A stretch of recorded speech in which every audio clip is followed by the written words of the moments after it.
And now, we've got other guests. Our next guests, quite amazing. They've lent their considerable music talents to the protesters in Iran. Andy Madadian, the exiled Iranian pop star, and super producer Don Was have teamed up with, get this, Jon Bon Jovi and Richie Sambora.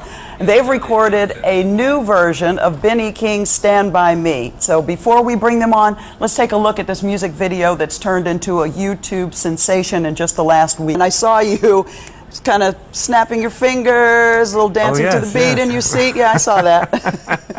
How did you bring these guys together? Well, I don't know that I did. It was fate brought us together. You know, you see the images on TV. We're musicians. We want to do something. There's no denying the power of music to bring people together, and this is what we do.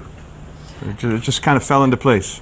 Andy, there's a good story. I want you to tell the story. You were going into the studio to record Stand By Me, and what happened? Well, it's very close to that. I've always been a big fan of Don Was. For many years, I was hoping there would be an opportunity for me to work with him. And actually, just like Don said, fate brought us together. Today's situation in Iran, and Don called me. He said he has an idea. He wants to record this song with me and some American famous acts to bring attention to the good cause.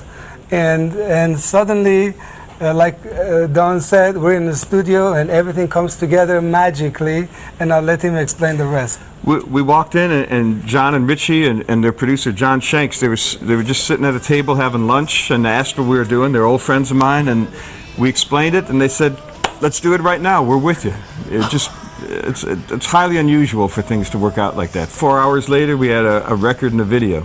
I have to say, watching American Idol, when Jon Bon Jovi was on, I thought he was probably, you know, the best of the guest hosts and the guest helpers. He was amazing. So he seemed so generous. Is that what he was like when you were working with him, Andy?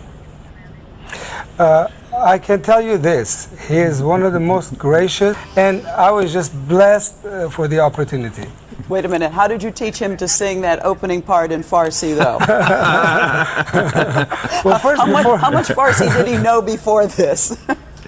Well, he said he had done some French, and he has never done Farsi, and it's amazing how fast he picked up. I can tell you in a matter of few minutes he picked up, and the Iranian world is just amazed how beautiful his accent is. Before I forget, I have to thank Paksima Zakipur for writing these beautiful lyrics. She wrote it right there and then, and the lyrics is just so amazing for the situation that's happening, and the amazing fact that we had the opportunity to hear this from a superstar like Bon Jovi, it made a big sense.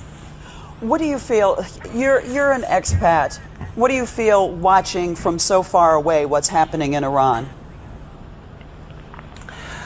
Well, I can tell you I'm deeply touched because, you know, 70% of Iran is under the age of 30, and demographically, these are the people who love to have the freedom of speech, freedom to listen to the kind of music they want to hear, freedom of voting for the person they want, freedom of thought. And so, as musicians, we like to see peace and prosperity in all the world, in all countries. Specifically for me in Iran, I love Iran. I'm happy to be able to do a song that will make this youth, give them an energy, give them positive energy, for them to know that on the other side of the world there are people who love them, who support them, and they're not asking for too much. All they want is freedom of thoughts, freedom to listen to the kind of music they want and say what they think, express themselves. Why this particular song, though? I mean, why not? You could pick something with a harder beat. You could have written new, a completely new song. Does this song have any special significance? I think, just like Don said, it's fate. It just came together at the moment. We could have met together and planned for weeks and months, but the moment was right there, and we had few songs in mind. But this one, meaning-wise, Stand By Me, because in Iran, these youth are asking us to stand by them, and we're trying to tell them with music, because we are not politicians, we're not seeking an office for ourselves. We just want to talk to those people and tell them, as a whole, 70 million Iranians, we want to tell them we care about you, we're watching, we're listening, and this song, especially the Persian side of the lyrics, it just it's so close to my heart, and that's why we had to do it. Don, Well said. Don, I started printing off your discography, and I couldn't believe how the pages just kept coming. Every one, I thought this has got to be the last one, and it just kept flying off the printer. I'll use a smaller font next Use a time. smaller font next time. But this song for you is not about winning awards. It's not about Grammys. What's it about for you? Oh, it was just simply about sending a message of solidarity to the people in Iran. It's not for sale. There's no CD. It's not meant for the Billboard charts to be played on the radio. It was truly, we just wanted to get a message through, and this is how we know how. This is the only way we know how to do it, really. Do you know if your message is getting through? Do you know if people in Iran are able to get onto YouTube and actually hear it? Well, the response on YouTube has been pretty staggering, and if you believe the comments, if they're honest, yeah, people in Iran are definitely responding. It's an amazing thing to read those comments, and how many people are not just touched by it, but how it's what music is supposed to do. It's supposed to give a voice to you, for your emotions that you can't. Tweet from Monty83 that says, "Why am I so skeptical of this whole green revolution in Iran? Whenever the media is unanimously pushing a message, I'm suspicious." Andy, is this Yes. the media pushing the green revolution, or is the green revolution happening on its own? Well, I'm not sure what you want to name it, but for 30 years, my kind of music, my kind of art has been banned in Iran. And my music is banned in Iran. So whether you call it a revolution, it's very daring on behalf of the Iranian youth who want to have the freedom to express themselves. And whether you call it green or any other color, it's a beautiful change, and I'm hoping there will be a quick and peaceful resolution for it. And we're here to say we hear you and we're with you. And when I say we're with you, we're talking about 70 million Iranians. We want them to be happily living together. So we have the opportunity to go there and play for them.